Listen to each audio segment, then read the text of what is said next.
Good morning, students. Welcome to my English class. Today I am going to discuss the second chapter of Glimpses of India. The name of the chapter is Coorg. Students, Coorg is a hill station and the smallest district in the state of Karnataka. Now, Coorg is a coffee country. Now, here country stands for not nation, it stands for district or region. So, Coorg is a coffee country and is also famous for its rainforest and spices. Okay, now rainforest, evergreen rainforest. These forests have more than 200 centimeter of rainfall. Okay, so that's why they are called rainforest.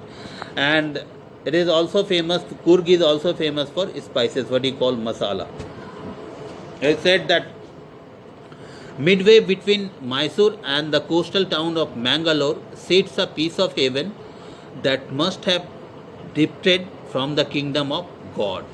Now, saying that it is located midway between Mysore and the coastal town of Mangalore, and said that it is a piece of heaven. Okay, it looks like heaven, what you call Swarg. Okay, and that's why, as it looks like heaven, saying that it must have drifted, been carried along gently by air from the kingdom of God. Now, where do gods live? Gods live in heaven. So, this place, Coorg, is also said to look like heaven. That's why he's saying that this place has been carried along gently by air from the kingdom of God, that is heaven, and has been set in this place, Coorg. This land of rolling hills is inhabited by proud race of martial men. Now, this is land of rolling hills because it is surrounded by hills. Okay, and this place is inhabited that people who live there. Okay, so is inhabited by a proud race. Now, race is a group of people distinguished by common ancestry, heritage, characteristics, traditions. So all the people belong to the same class. That's why race. Okay, so inhabited by a proud race of martial men, martial, warlike people. Okay, men, beautiful women, and wild creatures. So these are the inhabitants in of Coorg. Okay, who are the inhabitants? The inhabitants are martial men, warlike people, warlike men who are very brave. Okay, then beautiful women and wild creatures. Coorg or Kodagu. Now, Kodagu, it is locally known as Kodagu. Local people say this area Kodagu. The smallest district of Karnataka is the home to evergreen rainforest, spices, and coffee plantations, as I told you earlier. Evergreen rainforests cover 30% of this district. During the monsoons, it pours enough to keep many visitors away. Now, as from the name itself, it is the home of evergreen rainforest. So that's why in monsoon it rains very heavily. That's why visitors don't visit this place in monsoon. The season of joy, the season of happiness begins from September and continues till March. So this is the favorable season. In this season only tourists visit this place, and this favorable season, or the season of joy or the season of happiness, starts from September and continues till March. So lot of visitors visit this place during this time. The weather is perfect here during this time, with some showers thrown in for good measures, and there are some showers also during these periods. Showers means a drizzling rain, what do you call? Okay, means very light rain thrown in good measures for good cause, to keep the environment calm and cool. The air breaths of invigorating coffee. Now, invigorating means giving strength, energy, and vitality. So whenever you drink coffee, you gain energy, you gain strength and you gain vitality. That's invigorating coffee. Now, coffee estates and colonial bungalows. Colonial bungalows, old type of bungalows, stand tucked, fit neatly, okay, under tree canopies. Canopy means roof-like coverings that form shelters. Now, you have seen a tree, okay, a tree, its branches are surrounded everywhere, okay, making a round shape, giving shade, that is canopy. So under tree canopies. So colonial bungalows stand there under tree canopies. In prime corner. In prime corner means in the best corner of the district. In best corners of the district, you will find colonial bungalow, okay, under the tree canopies. The fiercely independent people of Coorg. Now, fiercely means they are very brutal because they are martial, they are warlike people. So, fiercely, and also you can call them uncivilized, as they live in their own region, okay, and they have a peculiar kind of dress, and they are a race altogether. So that's why they can also be called brutal and uncivilized. That's why the fiercely independent people of Coorg are possibly of Greek or Arabic descent.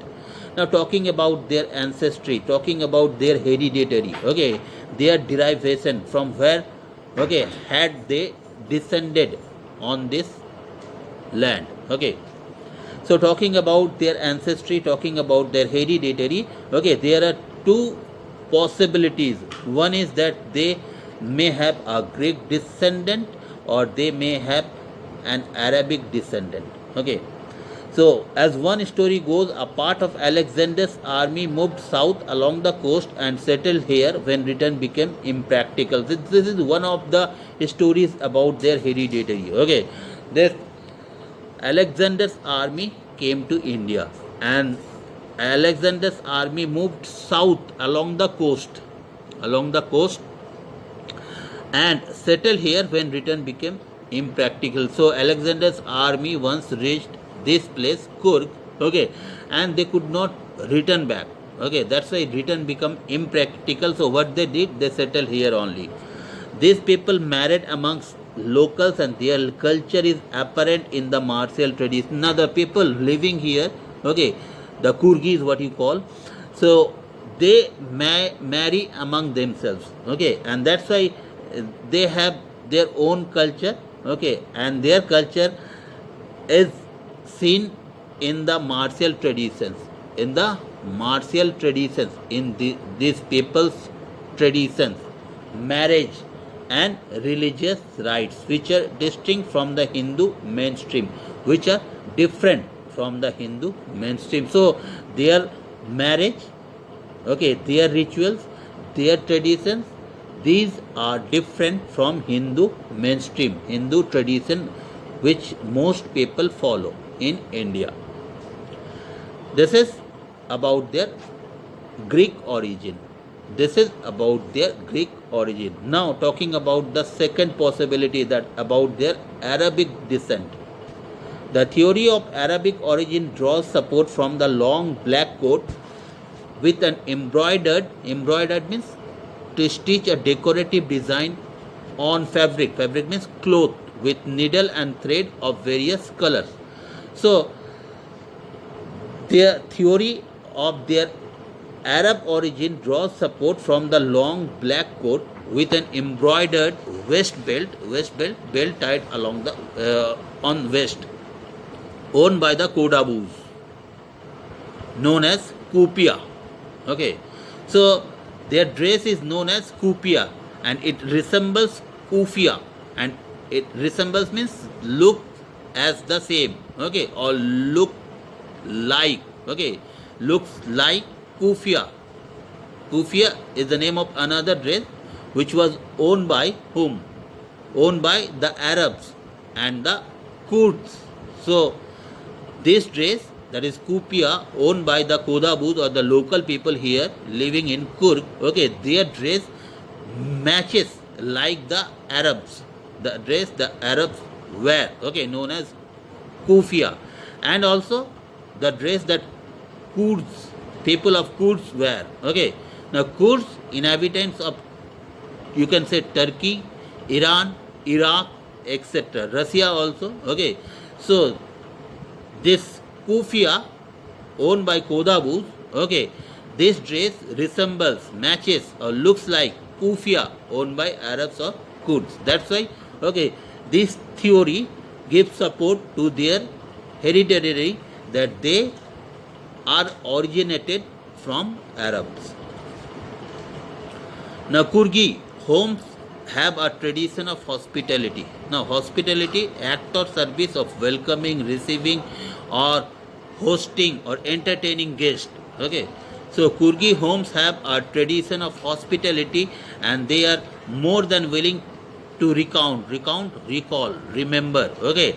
Numerous tales of valor, stories of valor, bravery, okay, related to their sons and fathers. So whenever guests come to their house, they recall, okay, they tell them about their valor, about their bravery, okay, that about their bravery, about their valor related to their sons and fathers, okay. And these things happen where? In war. So they tell their visitors, their guests, the stories about their valor, okay, that they fought in such and such war, okay, who fought? Their sons fought, their fathers fought. So they proudly narrate these stories to their guests.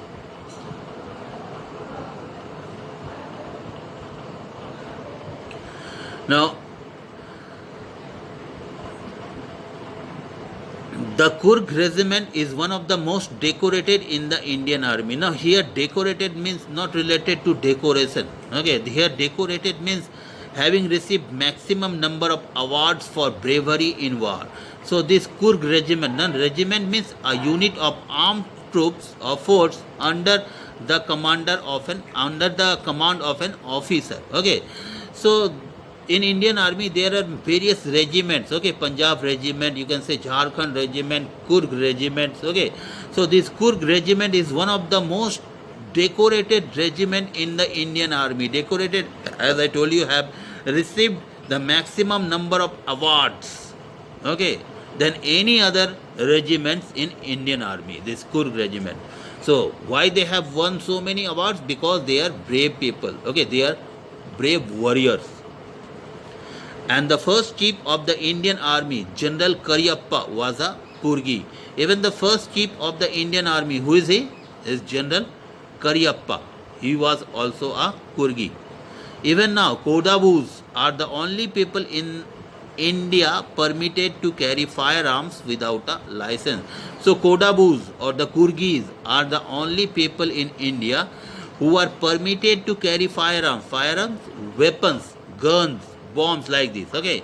So who are permitted to carry firearms without a license. So this permission, okay, or this privilege they enjoy because of their bravery, because they have won maximum number of bravery awards in the Indian army. So that's why this privilege is given to them by the Indian government.